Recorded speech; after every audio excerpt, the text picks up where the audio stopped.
नमस्ते फ्रेंड्स, कैसे हैं आप सभी। आशा करती हूँ कि बढ़िया होंगे। बहुत सारे कमेंट्स आ गए मेरे पास। मैं बहुत दिनों से सोच रही थी कि वीडियो बनाऊंगी पर समय नहीं था। तो आज वीडियो फाइनली मैंने बना लिया है। फ्रिज की क्लीनशिप भी करूँगी, फ्रिज का टूर दूँगी आपको। फ्रिज कौन सी कंपनी का है, कितने का है, कितने लीटर का है, सब कुछ बता दूँगी। फ़िलहाल फ्रिज की हालत देख सकते हैं कितनी ख़राब है।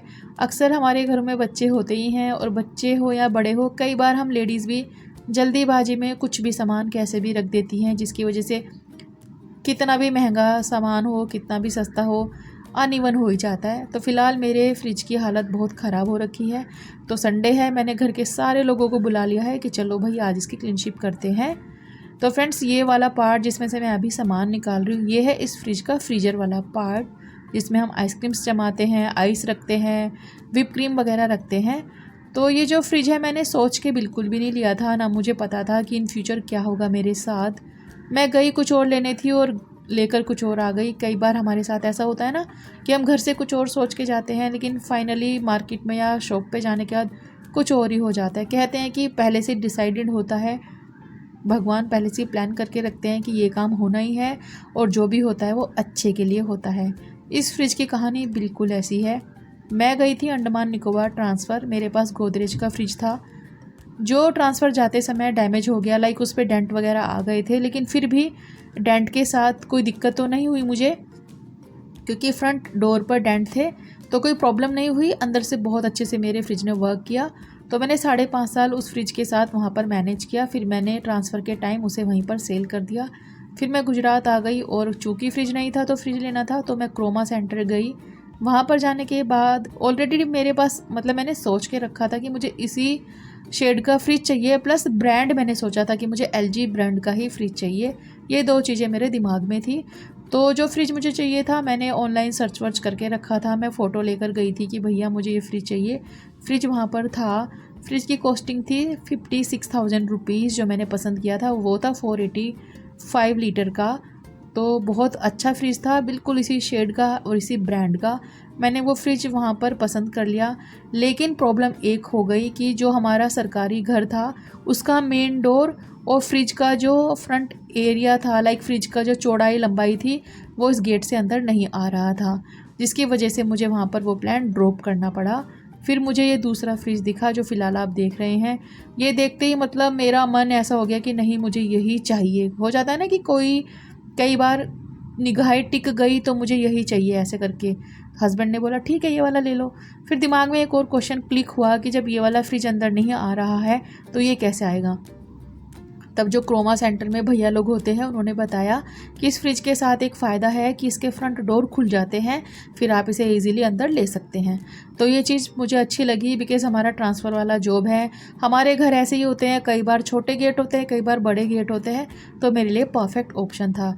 तो फटाफट मैंने इस फ्रिज को फाइनलाइज़ कर दिया बिना कुछ सोचे समझे। और जब बिल बना तो मेरी आंखें बहुत बड़ी हो गई बिल देखकर, क्योंकि इसकी कॉस्टिंग थी 96,000 रुपीज़, लगभग 1 लाख रुपये। और इस फ्रिज के साथ एक और फ्रिज फ्री था, जो कि छोटा फ्रिज था, जो अक्सर होटल्स में हम देखते हैं। वो वाला फ्रिज की कॉस्टिंग थी 10,000 रुपये। तो मैंने भैया को बोला हमें फ़्रिज तो नहीं चाहिए, आप इसमें से प्राइस कम कर देंगे। तो उन्होंने बोला हाँ हम लेस कर देंगे। तब मुझे फ्रिज 86,000 रुपीज़ का पड़ा था। ब्रांड है इसका LG। कॉस्टिंग है इसकी 86,000 रुपीज़। वैसे 96 है, लेकिन 86 का मुझे पड़ा क्योंकि वो छोटा फ्रिज मैंने नहीं लिया।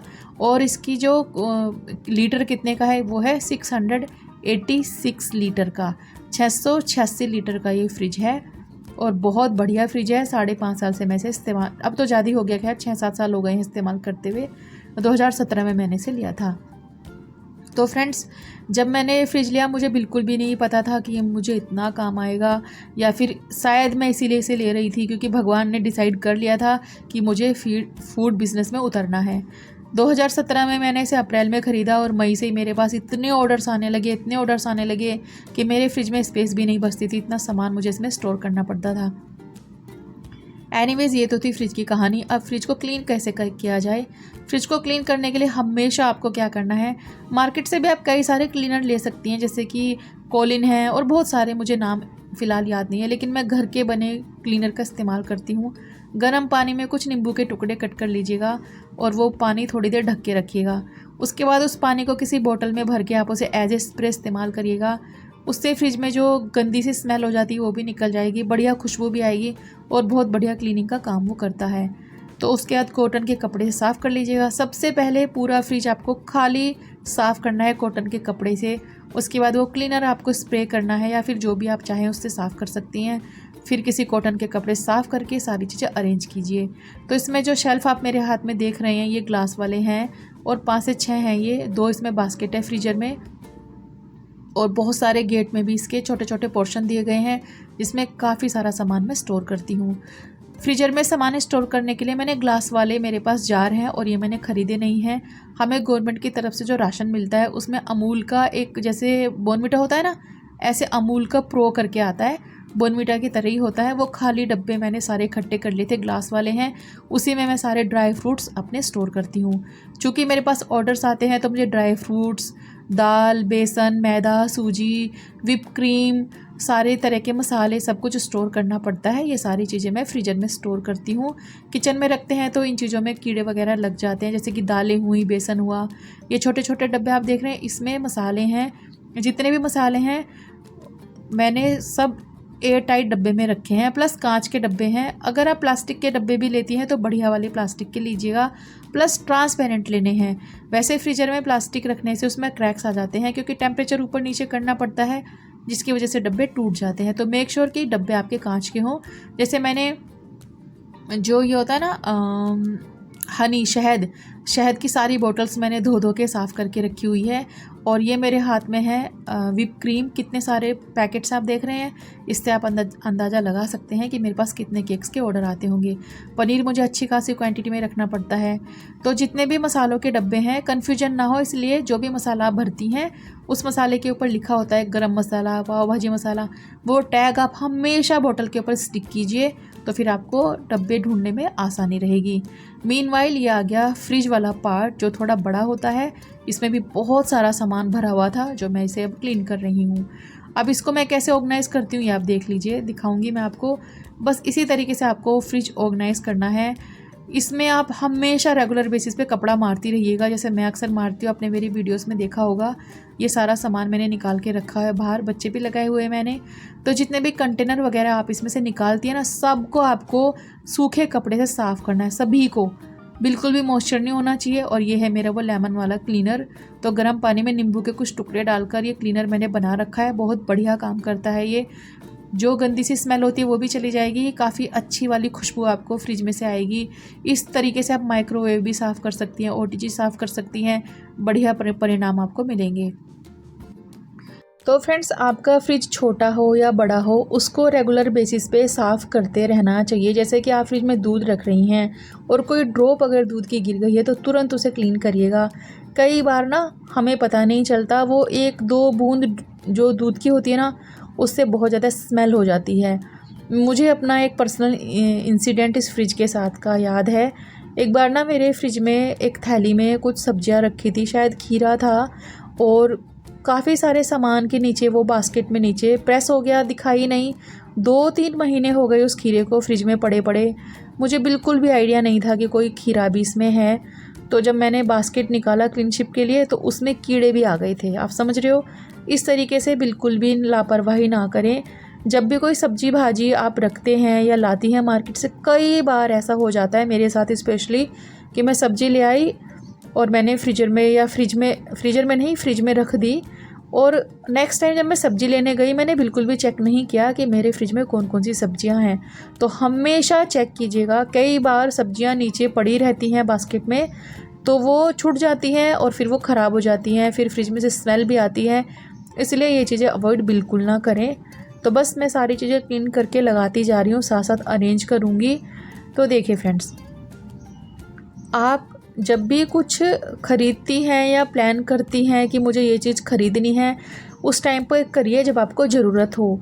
बिना ज़रूरत के आप प्याज भी घर में लेकर ना आएँ। अगर आपके पास है पहले से, मार्केट में आपको चाहे सस्ता भी मिल रहा हो, लेकिन ख़रीदने की कोशिश बिल्कुल ना करें, क्योंकि ऑलरेडी आपके पास वो चीज़ है।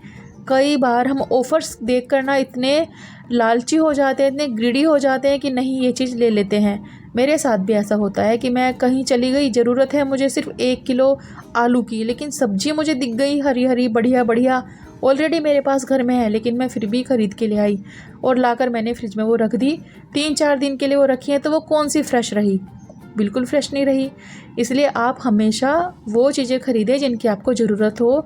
और मैं तो यही कहूँगी कि फ़्रेश लेकर आइए, फ़्रेश बनाइए। फ्रिज में सब्ज़ी वगैरह ज़्यादा स्टोर नहीं करनी चाहिए, ना फ्रूट्स स्टोर करने चाहिए। तो एनीवेज़ ये सबको पता ही है, आप इन चीज़ों को थोड़ा देखिएगा। चलिए, तो फ्रिज हो चुका है बिल्कुल क्लीन और अब मैं आपको इसका दे देती हूँ एकदम क्लोज़अप वाला टूर कि फ्रिज कैसा हुआ है अभी। मैं आपको शुरुआत से दिखाती हूँ कि मैं कौन सी चीज़ कैसे रखती हूँ, बिज़नेस के लिए क्या क्या रखना पड़ता है, कैसे मैनेज करती हूँ, ये सब मैंने आपको दिखाई दिया।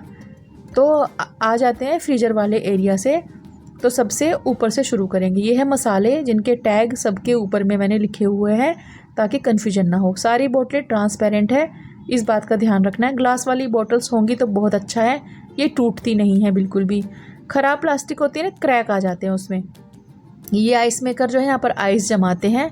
और इलायची है, कस्टर्ड पाउडर है, सारे ड्राई फ्रूट्स वगैरह मैं रखती हूँ। ये फ्रोज़न कॉर्न है। और जैसे मैं व्रत की थाली भी बनाती हूँ तो मेरे पास ये कुट्टू है, साबुत वाला कुट्टू, ये मैं फ्रीजर में स्टोर करती हूँ। चीज़ है, बटर है, सब नीचे वाली बास्केट में है। तो बेसिकली ये सब फ्रोज़न आइटम है। पीनट्स रखे हैं, मलाई स्टोर करती हूँ मैं ऐसे। छोलों में कीड़े हैं पड़ते हैं इसलिए छोले भी रखे हैं। ये मेरी व्हिप क्रीम है, ड्राई मिल्क पाउडर है, सारे ड्राई फ्रूट्स वगैरह मैंने इस पार्ट में रखे हैं। ये है फ्रिज जिसमें मैंने आम की चटनी, इमली की खट्टी मीठी चटनी जो मैं अपने ऑर्डर में देती हूँ, प्लस ये एक डब्बा मैंने रखा है जिसमें सारी सब्जियां हैं, लेकिन ज़रूरत बिल्कुल नहीं है इसकी। इसके बिना किसी छोटे छोटे डब्बों में भी आप रख सकते हैं। ये मेरी घर की जमी हुई ताज़ी दही है जो मैंने इसमें रखी है। क्वांटिटी काफ़ी बढ़िया है फ्रिज की, तो सारी चीज़ें आराम से आ जाती हैं। ये देखिए, मैंने एज ए स्टोरेज ना ये डेट्स वाले खाली डब्बे इस्तेमाल किए हैं जिसमें मिर्ची है, धनिया है, भिंडी है। बाज़ार से कुछ स्पेशल नहीं लिया। और ये कुछ थैलियाँ हैं जिसमें मैंने, जैसे मेरे पास गुलाब जामुन मिश्रण है वो सब रखा हुआ है। ये सारे कुछ स्क्वैश है जो मैं केक में इस्तेमाल करती हूँ। आम पन्ना है जो मैंने बना के रखा है। ये सारे मेयोनीज़ वगैरह हैं, सॉस हैं, ये सब मैं ऐसे रखती हूँ। तो बस इसी तरीके से आप भी मैनेज करिएगा। घर में रखे डब्बों से आप बहुत अच्छे से अपना फ्रिज ऑर्गेनाइज़ कर सकते हैं। तो बस ये था मेरा फ्रिज का टूर। प्लस क्लीन शिप करने के लिए मैंने आपको जो बताया, आप उस तरीके से क्लीन करिएगा, एकदम परफेक्ट रहेगा। वीडियो पसंद आया तो लाइक कमेंट शेयर करना बिल्कुल ना भूलें।